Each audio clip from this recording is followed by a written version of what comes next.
Welcome to Pathways to Stillness. I'm Dr. Gary Irwin-Kenyon, gerontologist and Tai Chi instructor. On this show, my co-host Vicki Hogarth and I explore how the practice of stillness can transform the way we see aging, death, and loss, and how it can help us understand our lives as a story. Gary, it's always a pleasure to sit down with you on what is our 19th episode. I cannot believe it. But we have a very special announcement for episode 20, which we'll be filming next week. Tell us a little bit about, we will be joined by a guest for the first time for our 20th episode. So tell us a little bit about who will be sitting down. Amazing 19th episode.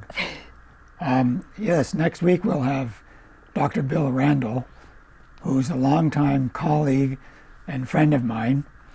We've written books together and papers and conferences for quite a long time.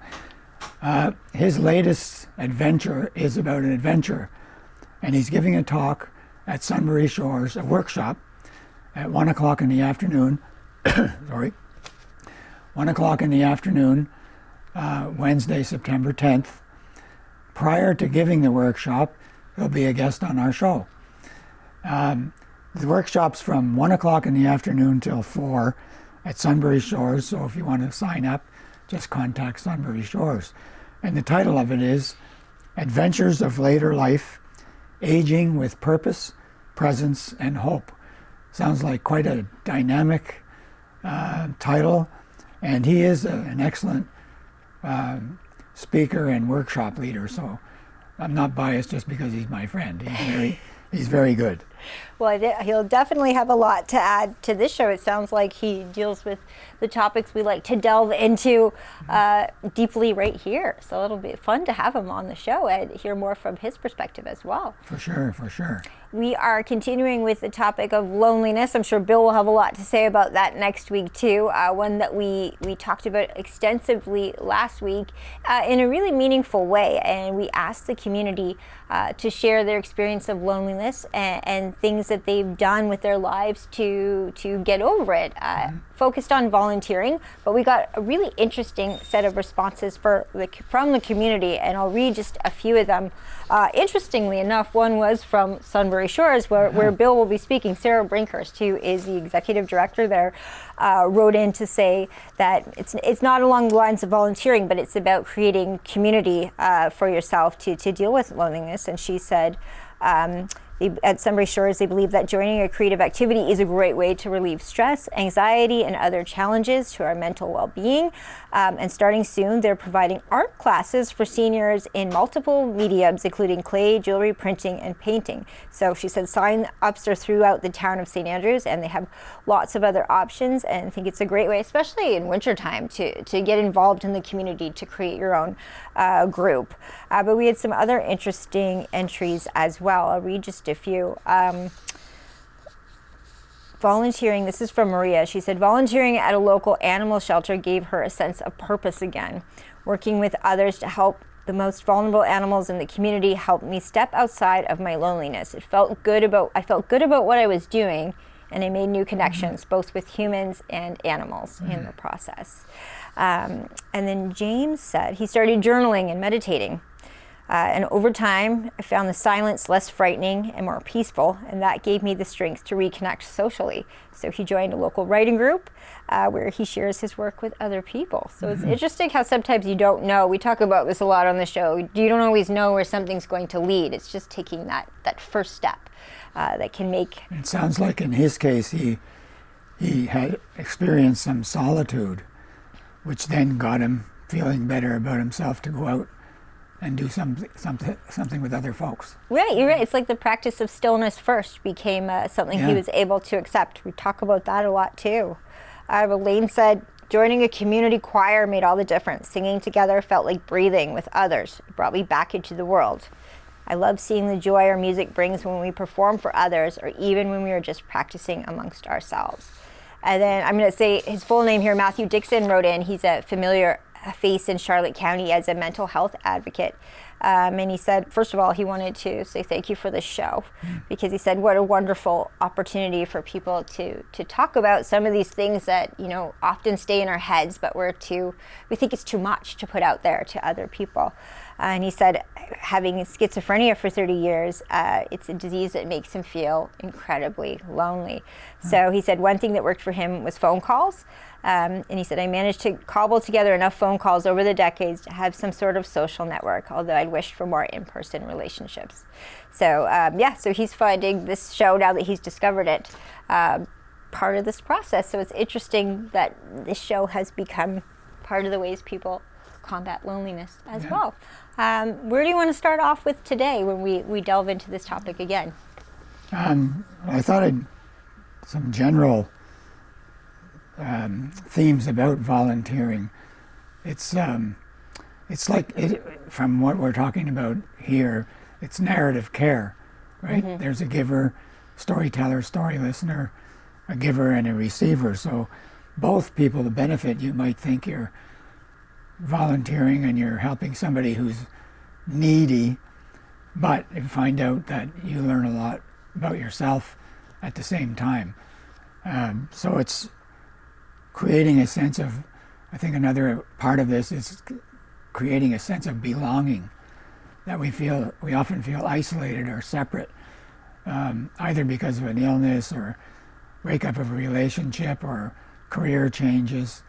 Those are the big three, I guess. So volunteering, once we, I guess, feel the suffering that we might go through alone, then volunteering can help, as we had an example there, of bringing us out of ourselves, helping us connect and both belong. Mm-hmm. And I think in a lot of volunteering, whether it's Meals on Wheels or hospice or many other kinds of volunteering, it's a way of listening to somebody's story too. So you may be delivering a meal, but you're inevitably going to get to know that person a bit, especially if you're interested, and they'll get to know you more too. So it's not just kind of the act of doing something. There's a sort of being aspect, a stillness aspect to the whole thing. Yeah, I should even mention Matthew Dixon, who wrote in, he wrote a long response, so I didn't read it all, but one of his joys, he became a volunteer for Charlotte Dial-A-Ride, which we know in this community helps people get to their hospital appointments, especially in cities. And I know from talking to him, he said exactly that. It's the conversations in the car, and you're doing something that helps people, but you're also connecting as well, and, you know, sharing your story with theirs, and you know, both enriching each other's lives. Yeah, yeah. And those are really core kind of needed services here, because we have very little public transportation. You can't find a taxi, you can't take a bus. So if you're not driving, you really need that kind of help around here. I think I mentioned before, but long-term care is an excellent example of how you can volunteer in a really meaningful way, because you're dealing with folks who have had many losses. You could say the plot in their lives is kind of liminal. It's much simpler than it was before. And they have very rich backgrounds, and they have losses of home, of relationships, probably of health if they're in a nursing home.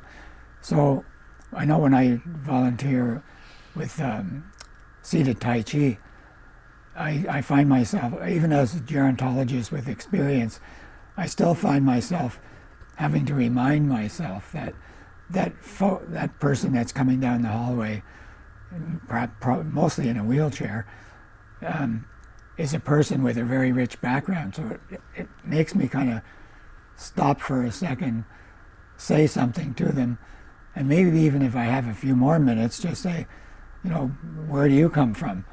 And most of these folks are just waiting for somebody to really listen to them and connect with them again, because it's so easy to become alone and lonely, even though you're in a place with other people. And I think in the broader scheme of things, there's a need for sort of a culture of mindfulness or stillness in institutions and schools and so on, but everywhere could use it, because our culture is still, there's more of it than there used to be, but there's still a strong need for mindfulness. And it's not that complicated. It just takes volunteers, really, to just gather people together, or even one-on-one, and just help them out that way. It's just a matter of putting it in part of the agenda of narrative care. We call narrative care core care. And the reason for that is you can go without food sometimes. You can go without the necessity or the nice stuff about life. But if someone's listening to your story, that can make up for a lot of suffering and aloneness, just listening to a story. So it's not high tech, it's not expensive, but it's very, very effective. I remember hearing once too from a person who, to explain why the person listening gets a lot out of it too, is a friend of mine told me he was in a self-help group. It was addiction related. And a new person came in the room. He's been in there for many years. He goes, it's just maintenance for him. It's also giving back. But you do get something out of it, as regardless of how many years you've been a part of it. And a new person came in and was very broken, in tears, and everyone listened to this person's story. And she broke down after and said, I can't believe this group of strangers is here, listening to me, supporting me, giving me their phone numbers. And then he said to her, you help us too, because you also remind us that we were lovable at our most broken. And sometimes it's easy to, look back at yourself and think, some of your hardest times were your worst times. But when you see yourself through someone else's experience, it can make you love yourself in a different way too, that you forgot to embrace or just haven't looked at it in that light. Yeah, and that can be a kind of formal setting or an informal setting. I know I've used this example before, but just going into a store and talking to the person working there. The other day I ran into this chronologically younger person in the store, and I won't give details because I want to keep it anonymous, but he ended up talking about, I think I was looking for some non-alcoholic beer for somebody who was coming over to my house, and he said, well, I kind of don't do that anymore, but I'll show you what's on the shelf, and it's non-alcoholic, so it doesn't matter. But all of a sudden we got into this conversation, and it just happened. It was a really nice thing to have happen. Yeah, those moments that you don't realize sometimes, those little things you're sharing could be this connection builder. Yes. And of course, they say that if there weren't any volunteers in Canada, our healthcare system and other systems would fall apart. It's amazing how much it is, beyond just feeling like it's great to give back, how much that really is. It's a pillar of society in Canada to have volunteers. I think we see it often in small communities, at least my experience in small communities is that you can often see where they're needed. There's a community push, hey, we need help here. And so you really are aware of where you could be doing more. In a bigger city, it's sometimes easy to ignore and say, oh, maybe they'll figure that out or whatever. But when you live in a small town, it does create this beautiful sense of community and where you're needed. Yeah, definitely you're right. In a big city, sometimes people can easily become anonymous. So those were the main aspects of volunteering and hyphen loneliness that, all of these topics we look at can come back again in another form, another focus. But I thought with a little bit more time we have today, we could start to talk a bit about death, which of course is a topic that I think you could still say that North America is still a death-denying culture. I think in it's not as much as it was before. There are some practices, well, things like MAID, palliative care, are expanding, and that one is a new one, is a choice that brings the notion of death, definition of death, or what death means to people, quite to the forefront, right? But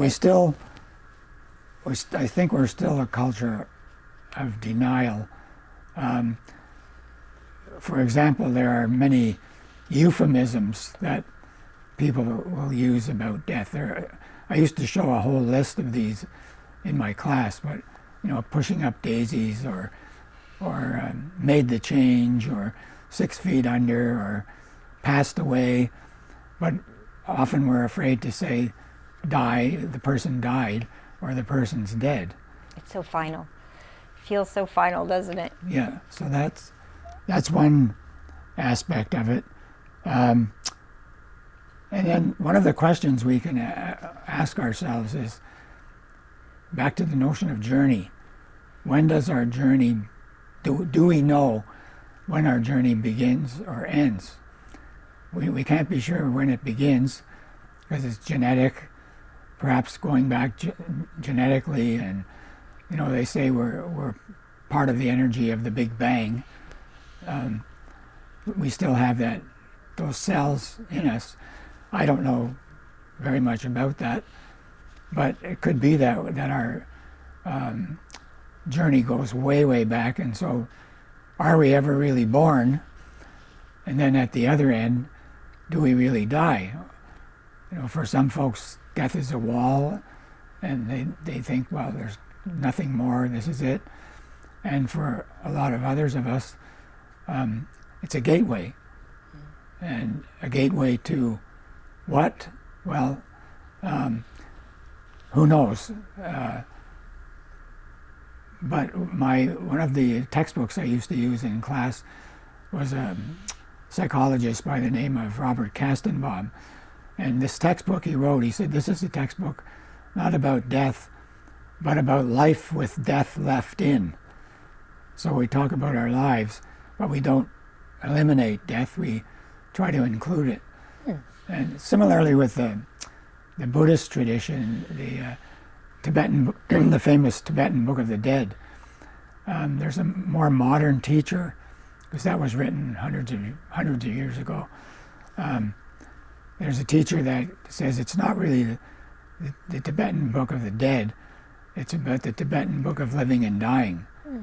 So if you read that book from that point of view, it helps with guidelines. Yes, it talks about actual death and the physical things that happen, but it also talks about how we can be with a dying person, how we can be ourselves towards death if the journey continues on.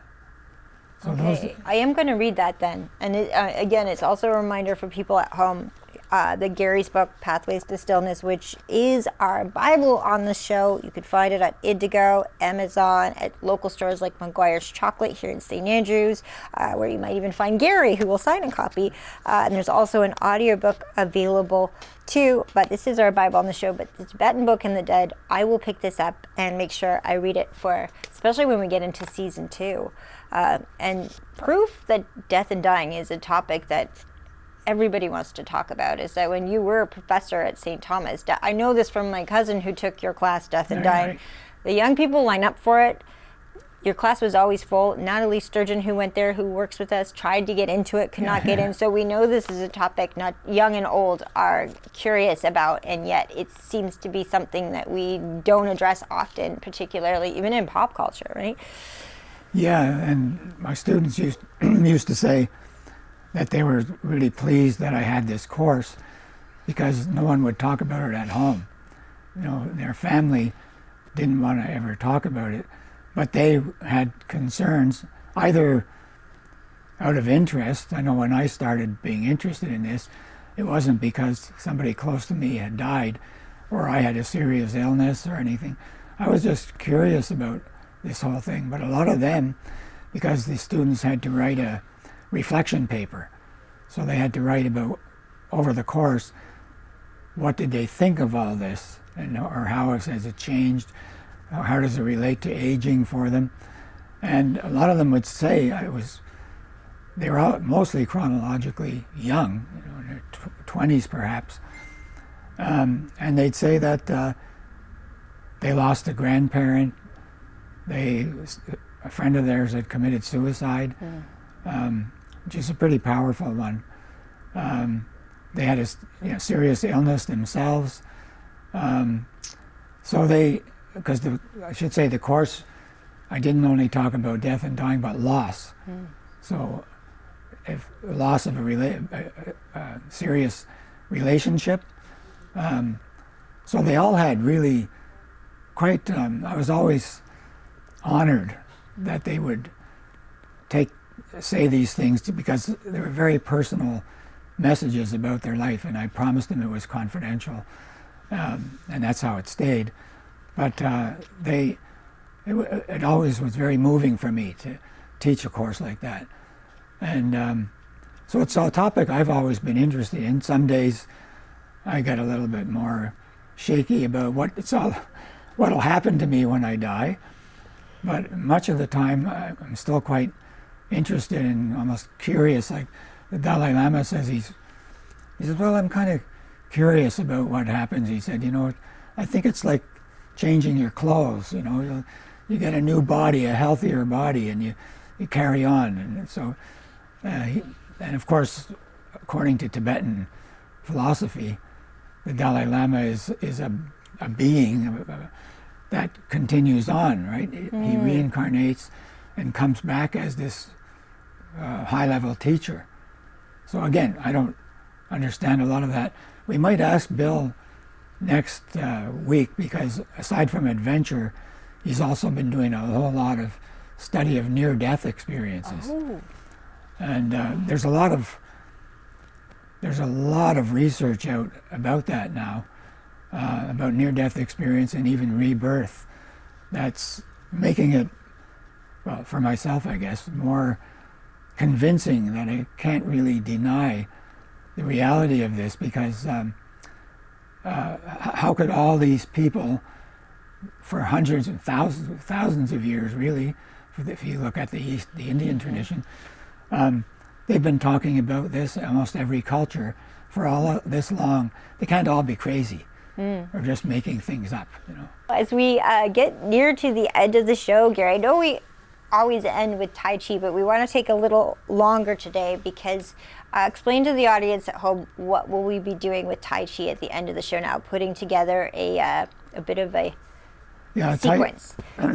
So far we've been doing individual movements, which are connected more closely to Qigong, to the art that's connected to Tai Chi, Qigong.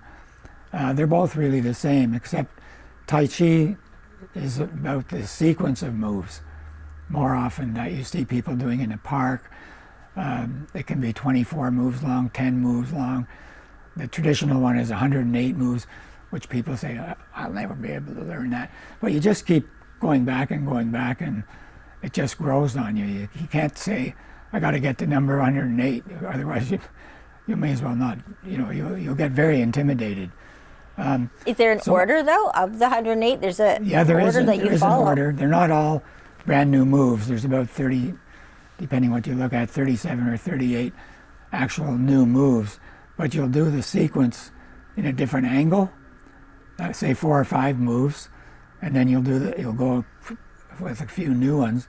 Then you'll go back to that sequence, and it'll be in a different angle, but eventually will add up to 108. Maybe today we could just do the first couple of moves that'll give you a sense of stringing them together. And so the first one, you just start with your palms, your hands down, and you're going to lift up, you're going to drop your focus on the top of your wrist.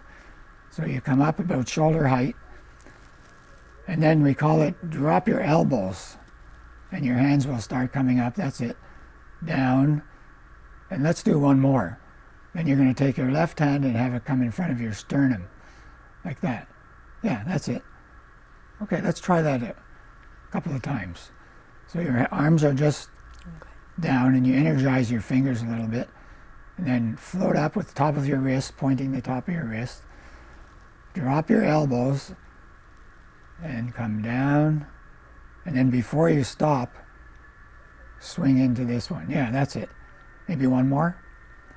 Okay, back down. Top of the wrist. Try and sink the elbows. Yeah. And down. And then coming up. So the other hand is staying energy down the other side. Yeah, that's it. For everyone watching at home, I hope they follow you and not me, because I am learning along with everyone at home. That's why I love this show, because I feel like I am a viewer as much as I am a co-host. I feel like I am one of the people at home getting to ask you questions and learning Tai Chi. So it really is such a special show, such a special experience. And I know I joke that it's my free therapy, but I think it is. I think it actually is. So we will add to this next week? Sure, we can add. You know, you don't have to know 108 moves to really enjoy Tai Chi. You can have a half a dozen moves that you repeat a few times with the details that will gradually build in, and that's enough, really. You get curious to carry on, and so it's good, especially if you're in a class setting. You have a good teacher, and you grow into it together. But really, even the individual ones we're doing with the breathing and the softness, you should have some good benefit from it. It's always a pleasure to sit down with you. Any exercises for next week? Well, we started talking about death. Maybe some folks would like to tell us or share with us what they think death is about. And if they don't want it, of course, it's always a choice, but if they feel like sharing something with us, that would be okay. I love the topic of death because I can't wait to hear what people's thoughts are. It's really one of those things I can't help but think about often, and I find it really enlightening to talk to other people. So thank you for making this a part of my weekly routine, and I look forward to sitting with you next week.